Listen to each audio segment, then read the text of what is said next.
One moment, she was the woman I promised forever to. The next, she looked me dead in the eyes and said, "I want a divorce."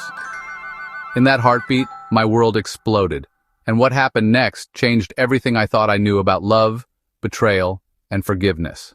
Before diving into this story, make sure to hit subscribe so you don't miss the full journey of a marriage shattered and the unexpected choices that followed. I never thought the day would come when I'd say those words, the words that shattered a lifetime of promises. I want a divorce. I looked at him, the man I once adored, and saw how those words landed like a thunderclap, smashing the fragile pieces of a love long worn thin. You see, it wasn't about hate. It was about a slow, suffocating loneliness that crept into my soul, a silence so loud it drowned every whispered hope we had. We were perfect in public, smiling, holding hands, exchanging sweet nothings. But behind closed doors, the silence grew like an invasive shadow. I reached for him in ways that went unnoticed. My laughter turned hollow, my touch grew tentative. He was present, but absent in the ways that matter most.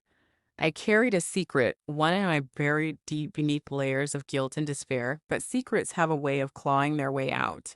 The man I met wasn't part of just a brief, reckless escape. He was the symptom of a fracture no apology could mend.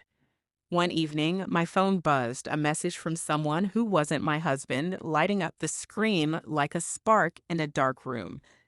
Pictures, text, whispered lies masquerading as truth. I could feel the walls close in.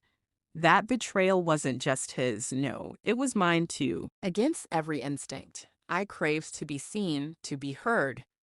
When I finally confessed, I wasn't begging for mercy, I was asking for understanding. I met someone else, I told him, voice barely above a whisper. His face twisted in shock, disbelief, pain. "Why?" he asked, voice cracking like a breaking dam.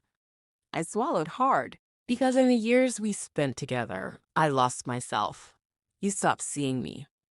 His silence was a mountain I couldn't climb. The man I loved was broken, and breaking him broke me too. But I had to speak the truth no matter the cost. "I didn't want to hurt you," I said, tears spilling free. "But I needed to feel alive to escape the ghost I became in your house." When she told me those words, truths that felt like betrayal stained deep, I tasted bitterness, raw and corrosive. My mind flashed with images of texts, secret calls, whispered laughter that wasn't mine. But beneath the fury was a deeper wound, a quiet ache of a love lost to silence and neglect. Every betrayal is a lie layered on a deeper truth. I blamed her first. How could she abandon us for someone else? But then the silence crept in, the hollow spaces between our words and touches, where 1,000 small neglects quietly killed what we had. I found myself following her footsteps, not out of suspicion, but desperate need.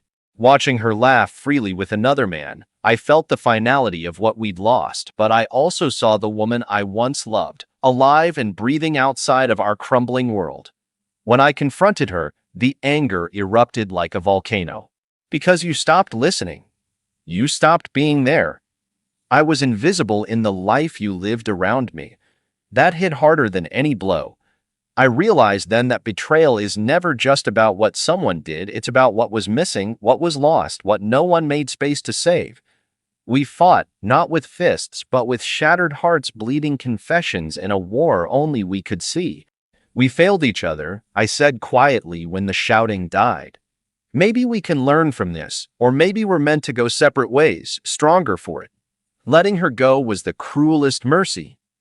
I packed memories like fragile glass, sharp yet beautiful, and learned that sometimes love's greatest strength is knowing when to release, not to hold.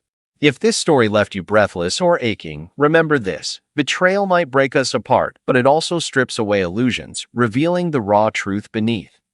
And in that truth, we find the freedom to heal, to grow, and sometimes to forgive ourselves. Subscribe and ring the bell for more stories that don't shy away from pain, but show us the courage to rebuild from it. Stay strong, stay real, and remember, the most beautiful lessons often come from the darkest betrayals.